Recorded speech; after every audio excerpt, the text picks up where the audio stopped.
Bismillahirrahmanirrahim. Assalamualaikum warahmatullahi wabarakatuh.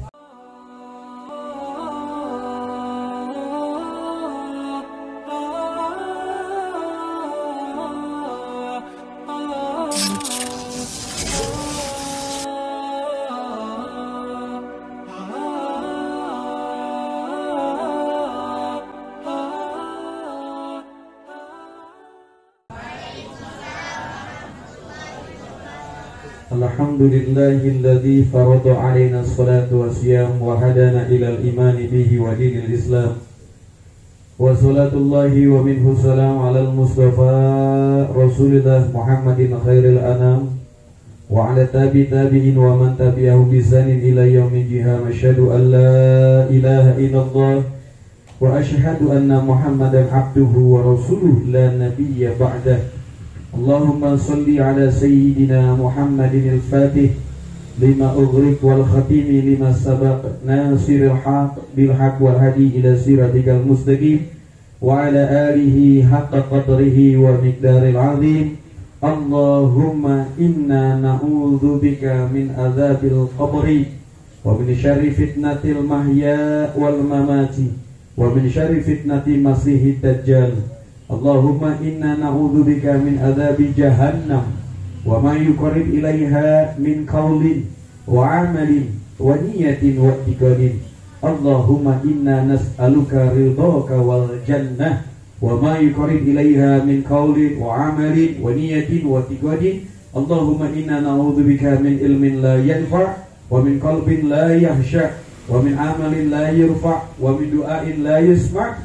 Allahumma rabbi zidna ilma warzuqna fahma birahmatika ya arhamar rahimin. Amin ya Allah ya rabbal alamin.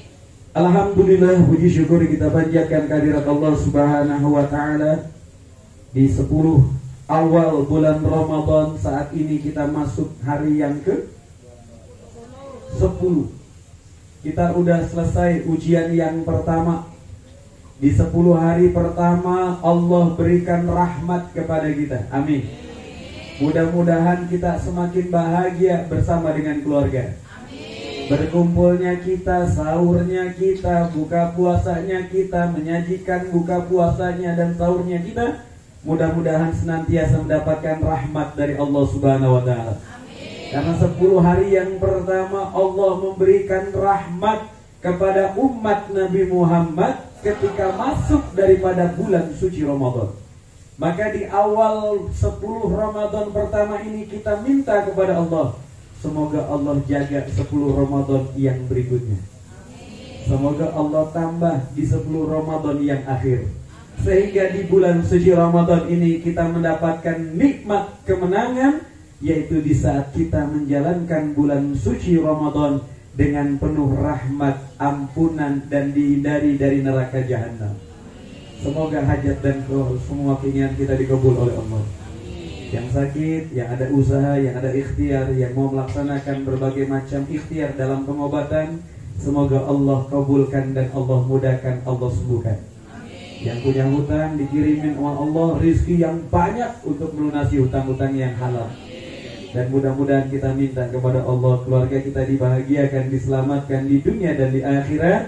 Anak-anak kita dijadikan anak yang soleh dan solehah, penyambung dakwah lisan baginda Nabi Muhammad sallallahu alaihi wasallam. Tidak lupa selalu dan selalu kami ingatkan, ayo kita bersama-sama mendawamkan, membiasakan bersolawat kepada Rasulullah sallallahu alaihi.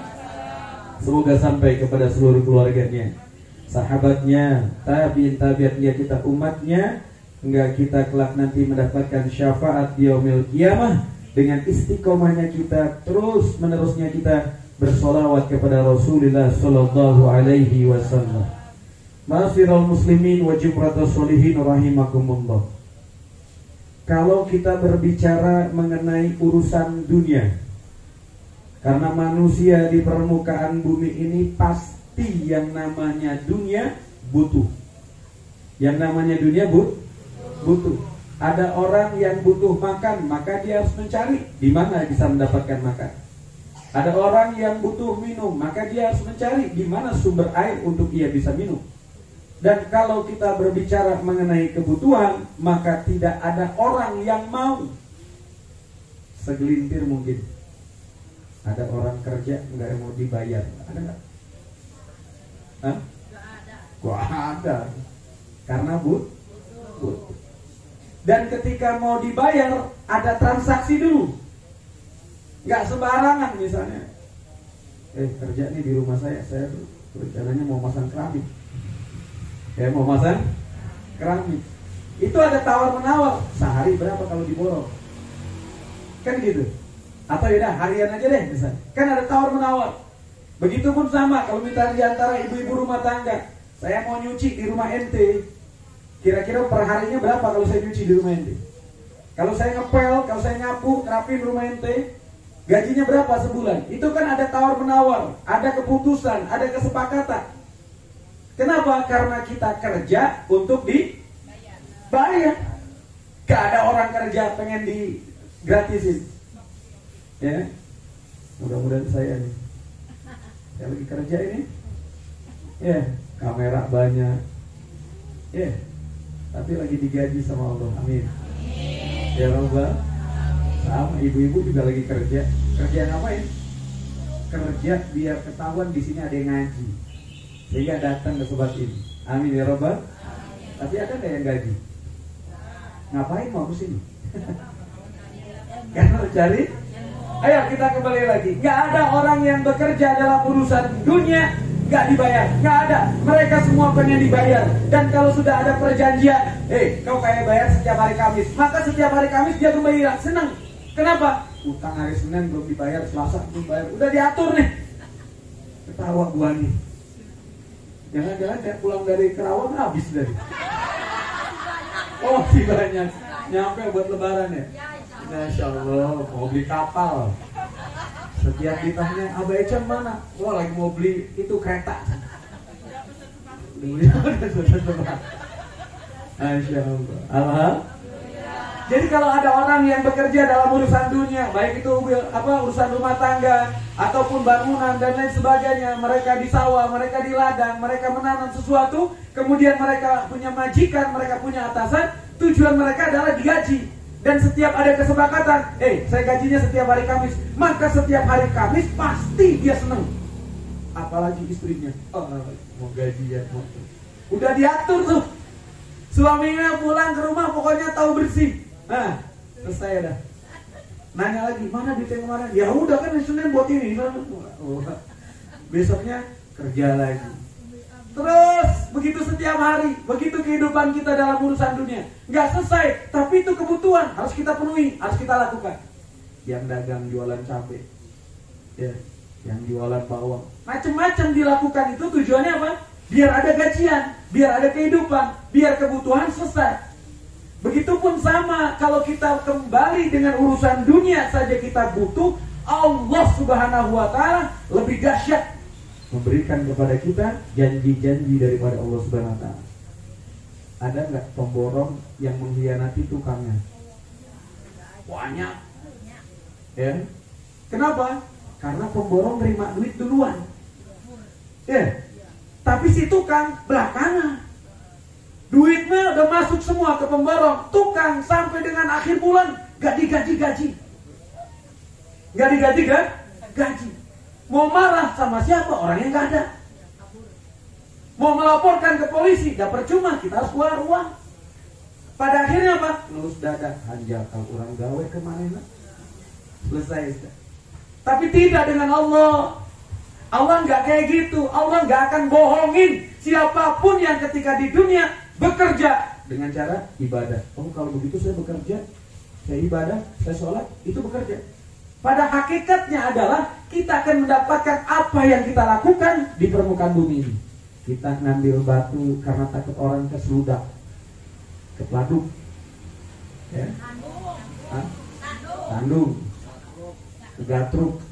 Kita ngambil kawat, ngambil paku, takut motor orang kempes, meletus, bocor, apalagi suruh dorong, capek ya.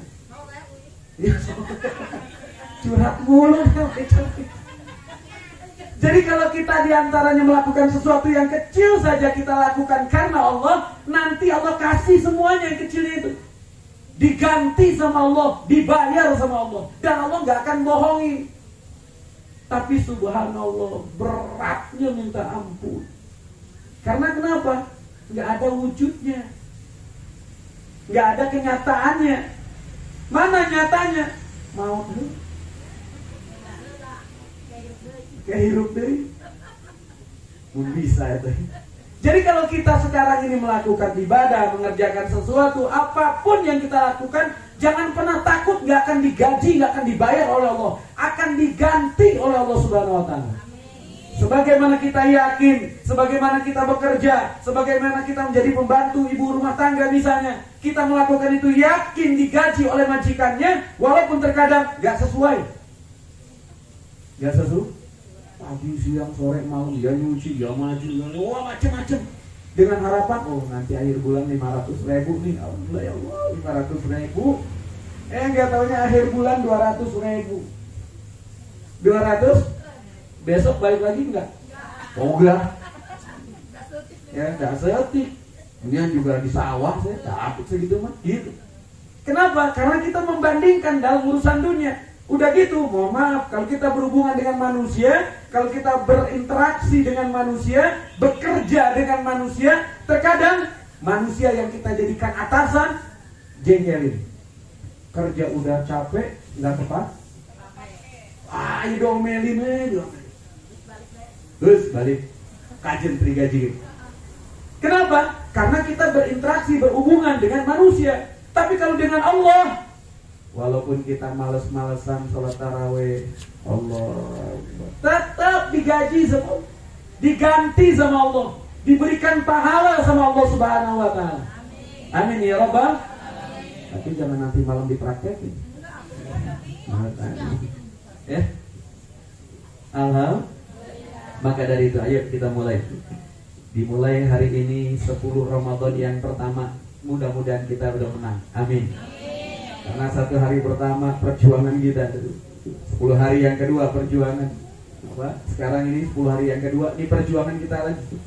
Untuk apa? Untuk menang. Siapa yang memenangkan? Allah Subhanahu Wa Ta'ala. Dan subhanallah, kemarin kita minta kepada Allah apa yang dilakukan oleh teman-teman, oleh adik-adik, oleh kawan-kawan dari mahasiswa, yang mereka ingin menyelamatkan generasi berikutnya, yang mereka ingin nyenengin ibu-ibu biar minyak gak mahal. Tapi gak ada di TV, so ada, tapi yang jeleknya, yang jeleknya makanya TV-nya cuan buat lebaran.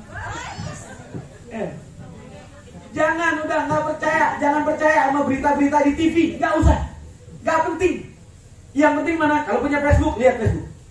Kalau punya Instagram, lihat Instagram. Itu yang real, yang ada di lapangan. Itu yang asli, itu yang terjadi yang sesungguhnya. Tapi kalau di berita, ini potong, jangan kalau gini. Ini menguntungkan umat Nabi Muhammad, ini menguntungkan umat Islam, potong. Yang nonton di rumah orang yang sholat, yang nonton di rumah orang yang puasa, yang nonton di rumah orang yang percaya kepada Allah. Yang kayak begini kalau dia lihat makin percaya sama Allah. Udah potong, buang, yang jelek-jelek aja diri. Hinaannya yang dimunculi, menghina tentang ininya dimunculi terus aja. Akhirnya orang yang gak ngaji, orang yang gak pernah kenal dengan ulama, orang yang gak pernah tahu dengan adab dan akhlak kepada ulama, ngikutin apa yang ada di dalam berita-berita tersebut. Oleh karena itu kalau kita sampai ngomong kayak begitu, naudzubillah. Oleh karena itu Masya Allah, perjuangan mereka, teman-teman mahasiswa, adik-adik mahasiswa, rekan-rekan mahasiswa, mereka berjuang dari Sabang sampai Merauke. Buat apa? Ibu kalau nambah minyak jangan mahal-mahal gitu maksudnya. Susah lagi nyari minyak. BBM naik ke tengah malam, orang lagi pada tidur naik. Pagi-pagi tau-tau 12.000. Kemarin masih sekian, kan gitu. Artinya apa? Mereka berjuang, kita doain. Mudah-mudahan diberikan kemenangan oleh Allah Subhanahu. Teman-teman mahasiswa, rekan-rekan sahabat umat Nabi Muhammad yang lagi berjuang, kita minta diberikan kemenangan sama Allah Subhanahu. Adapun belum menang, karena nggak dituntut berjuang itu untuk menang. Nggak dituntut kita itu untuk menang, karena kemenangan adalah pemberian dari Allah Subhanahu wa Ta'ala. Yang paling utama adalah ayo sabar. Kayak kita sekarang ini, kita sabar, ya Allah saya pengen menang sampai akhir. Sabarin aja, males, ngantuk, hujan, wah macam-macam. Sabar ya Allah, sabar. Kita sabarin. Oleh karena itu 10 hari Ramadan pertama rahmat Allah mudah-mudahan sudah kita dapatkan. Amin. Ya Rabbal. Sekarang kita persiapkan diri kita 10 Ramadan kedua. 10 Ramadan kedua. Jangan ada yang gagal, jangan ada yang hancur, jangan ada yang tersia-siakan. 10 Ramadan yang kedua ini kenapa? Karena Allah menjanjikan akan memberikan ampunan dari dosa yang kita lakukan. Apalagi kalau kita menjaga terus pagi, siang, sore, malam. Ya Allah, saya takut berbuat dosa. Yang kemarin aja saya takut belum diampuni. Maka sekarang 10 Ramadan yang kedua, minta sama Allah, mohon sama Allah. Setiap apa yang kita lakukan, ya Allah ampuni, ya Allah ampuni, ya Allah ampuni, ya Allah. Apapun, nyapu. Jangan salah, nyapu di bulan Ramadan bisa menjadi sebab Allah mengampuni dosa-dosa kita. Tujuannya biar ibu sadar nyapuin di halaman.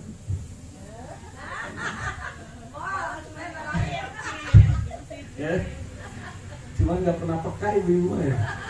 Kalau bapak-bapak masih penting lah. Pokoknya ibu-ibu bagian masak aja dah. Bagian tapi libur bapak atau? Tapi alhamdulillah dengan adanya ibu-ibu, para jamaah, majlis kita ini semakin dilihat oleh para tetangga, dilihat oleh orang pengguna jalan. Awalnya mereka melihat, lama-lama masuk ke dalam hati. Lama-lama mereka melangkahkan kakinya ke tempat ini. Amin ya Rabbal alamin. Saya lagi mikir dari mulai duduk di sini. Ya Allah, katanya ini luas. Ini baru babakan mulia aja segini. Dalam hati saya, ya Allah, ini udah penuh. Dan ini belum punya acara. Kita kalau punya acara sampai bapak-bapak mohon maaf menyingkir dulu sini. Semua jadinya ibu-ibu. Sampai ke sana. Inilah artinya apa? Yuk kita sama-sama jadikan tempat ini menjadi tempat kenangan dan cerita kita di surganya Allah SWT. Jadikan rumah ini, tempat ini, majlis ini, ruangan ini menjadi tempat kita bersenda gurau nanti di surga dengan Nabi Muhammad. Amin ya Rabbal. Dengan cara 10 Ramadan yang kedua terus nyapu, minta ampun sama Allah, nyuci piring, minta ampun sama Allah. Jadi bukan cuma hanya sholat toh. Kan kadang kita berpikir minta ampun sama Allah lagi sholat. Ya. Nah diantaranya yang kerja, yang dagang, yang usaha itu juga sama. Ketika kita kerja, dagang, usaha itu ada nilai ibadah di sisi Allah. Kalau kita sambungkan kepada Allah. Maka di saat kita bekerja, di sawah, di jualan kita, melayani orang kita niatin, ya Allah dalam hati saja, semoga dengan saya bertransaksi ini Engkau mengampuni dosa saya. Ini Ramadan yang kedua persiapkan. Jangan sampai di Ramadan yang kedua kita nggak ngerti ampunan Allah. Kenapa? Karena semuanya sama. Ramadan pertama sampai 10, Ramadan kedua sampai 10. Terus ternyata kita nggak sadar bahwasanya di situ ada kesempatan kita untuk meminta ampun kepada Allah Subhanahu wa taala. Sebagaimana kita sadar bahwasanya kita pasti melakukan dosa, maka kita tambah sekarang ini dengan setiap hari kita selalu meminta ampun kepada Allah Subhanahu wa taala. Cuci, cuci piring, ngejemur, angkatin pakaian. Ya Allah hujan, jangan gitu dulu. Ya Allah ampuni saya ya Allah, sambil ngeliatin pakaian. Jadi minta ampun dulu, ampuni saya ya Allah, ampuni saya ya Allah.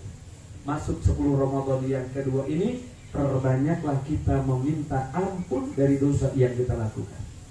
Mudah-mudahan kita diampuni di 10 Ramadan yang kedua.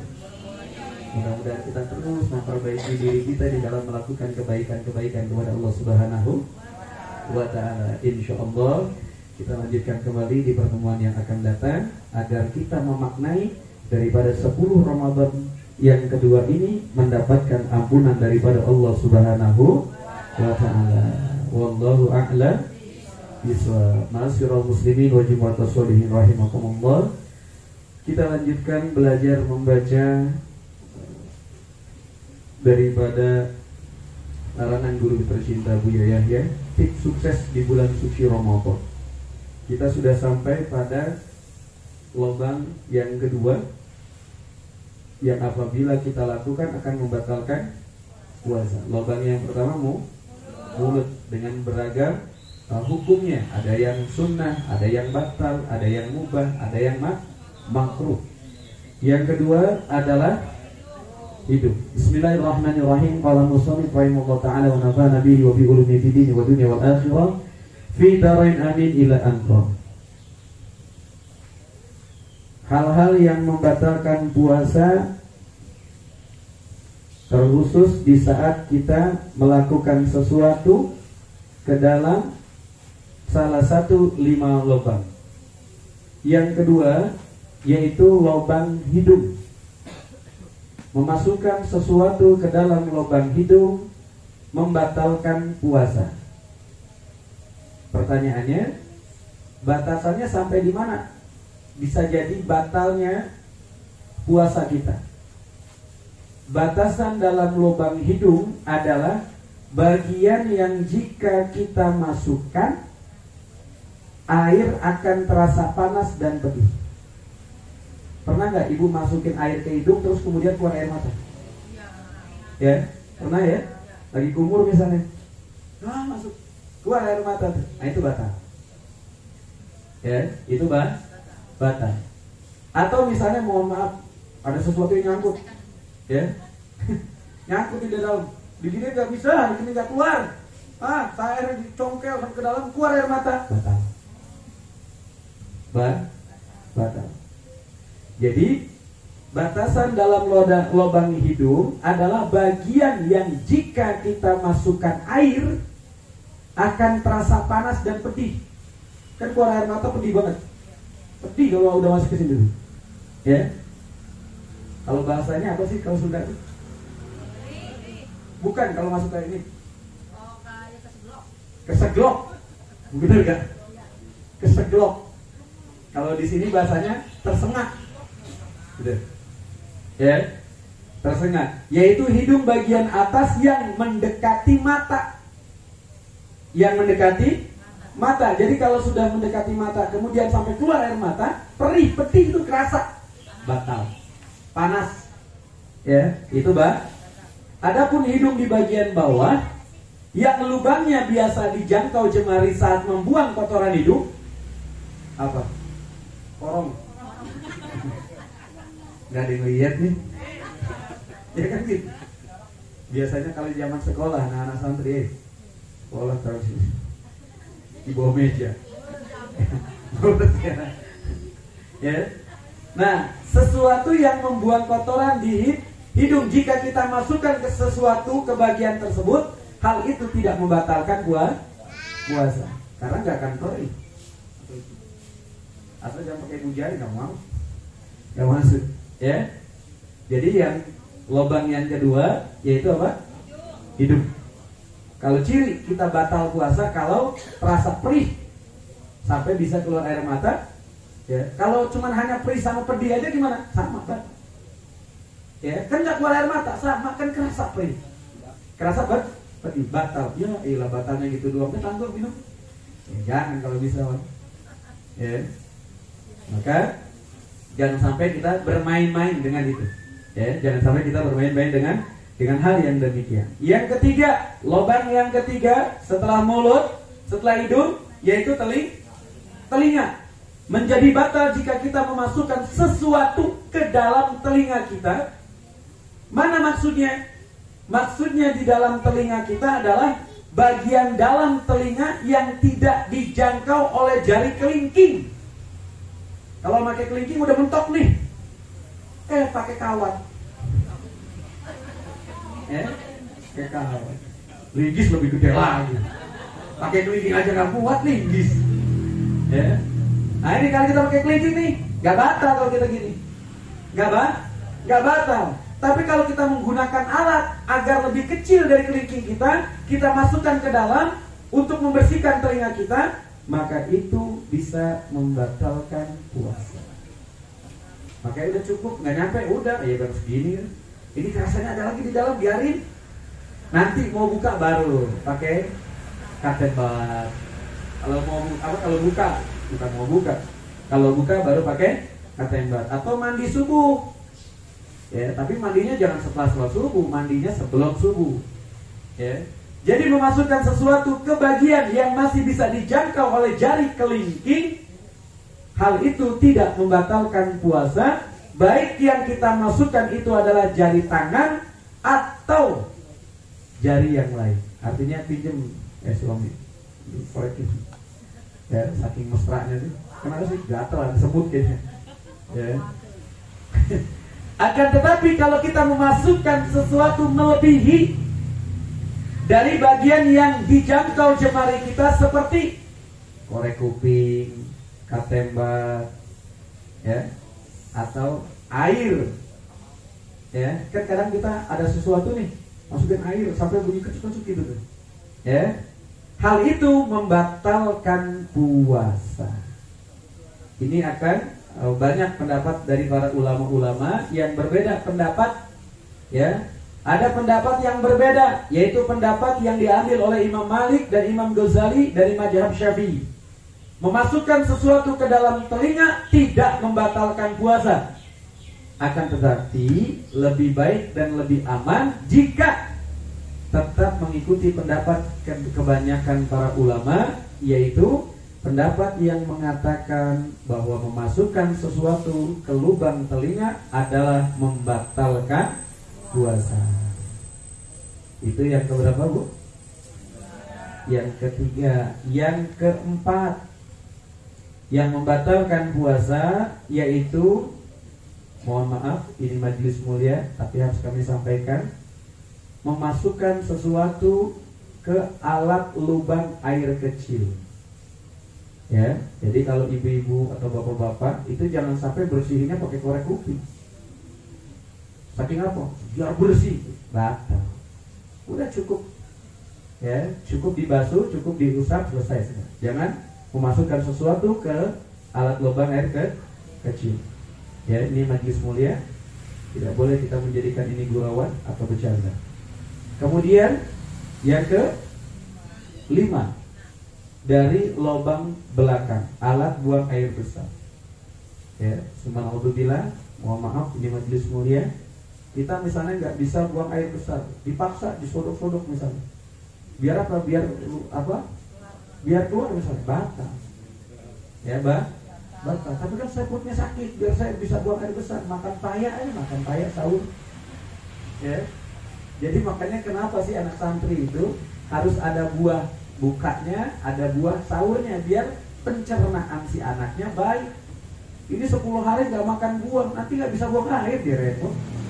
Yang repot bukan saya, ibu-ibu yang punya anak. Makanya saya sarankan ada buah, tujuannya pencernaan ketika dia sedang sahur atau ketika dia makan sahur, ada sesuatu yang mencairkan dalam konsumsi makanannya. Jadi jangan sampai diantara kita memasukkan sesuatu ke lubang belakang seperti memasukkan sesuatu ke jalan depan. Artinya seseorang yang memasukkan sesuatu ke lubang belakang, biarpun dalam keadaan darurat, kan nggak bisa buang air besar darurat, ya, sakit tuh, nggak enak, nggak nyaman, tidur nggak nyaman, itu darurat. Tapi kalau kita masukin batal, walaupun darurat, termasuk memasukkan jari jemari saat istinja. Ya, mohon maaf, ini majelis mulia. Misalnya kita buang air besar, kemudian kita pengen benar-benar bersih, masukin jari kita, batal. Makanya udah cukup, kita merasa udah bersih, udah selesai, yakin sama Allah. Nah, yang paling bahaya adalah di saat kita punya penyakit was-was, ya, asa teh bersih, pakai asa deh, asa teh jangan wudu misalnya, asa. Nah, kalau kita punya penyakit was-was, gimana cara membersihkan atau cara menghilangkan penyakit yang satu ini? Paling bahaya ini. Penyakit yang paling bahaya karena merasa dirinya belum bersih aja. Paling bahaya. Maka yang paling utama adalah satu, berhusnudzon kepada Allah, kita udah wudu, selesai. Tapi kita harus yakinin dulu kita udah wudu. Jangan sampai kita, mohon maaf, belum wudu, pura-pura udah wudu. Udah wudu. Belum, nanti belum wudu. Udah. Kapan kemarin? Ini batal. Ya, kecuali ulama-ulama kita, masya Allah, ulama-ulama kita betul-betul yang masyhur. Banyak ulama-ulama yang tidak pernah batal wudu ada. Bahkan walaupun gak batal, wudu lagi. Saking apa? Saking ingin menjaga. Kalau kita kan enggak. Wudu mau sholat top. Tapi mudah-mudahan udah hari ini istiqomah jaga wudu. Amin. Ya. Kalau ulama-ulama kita, para guru-guru mulia, para ulama soleh, itu beliau-beliau itu menjaga betul wudunya. Wudu, makan wudu, pergi wudu, kemana-mana wudu, kerja wudu, selalu menjaga wudu. Maka di sini kita belajar bahwasanya jangan sampai ketika kita istinja ada rasa was-was, rasanya belum bersih, perasaan. Nah, sehingga apa? Dimasukkan jari untuk merasakan bersih. Jangan sampai kita lakukan. Dan insya Allah pertemuan yang akan datang kita akan sampaikan tentang muntah dengan sengaja. Ya, mana yang disebut muntah dengan sengaja? Insya Allah di pertemuan yang akan datang. Kadang kita kan tiba-tiba muntah. Nah, muntahnya itu karena apa? Nah, insya Allah pertemuan yang akan datang kita akan sampaikan tentang muntah dengan sengaja. Jadi kembali lagi para jamaah yang dimuliakan oleh Allah, ada 5 lubang yang apabila kita lakukan akan membatalkan puasa. Yang pertama lubang mulut, yang kedua lubang hidung, yang ketiga lubang telinga, yang keempat lubang air kecil, yang kelima lubang belakang, ya, buang air besar. Insya Allah mudah-mudahan manfaat, mudah-mudahan kita terus memperindah puasa Ramadan kita dan kita memperbaiki daripada bulan Ramadan ini. Amin ya rabbal alamin. Wallahu a'lam bishawab.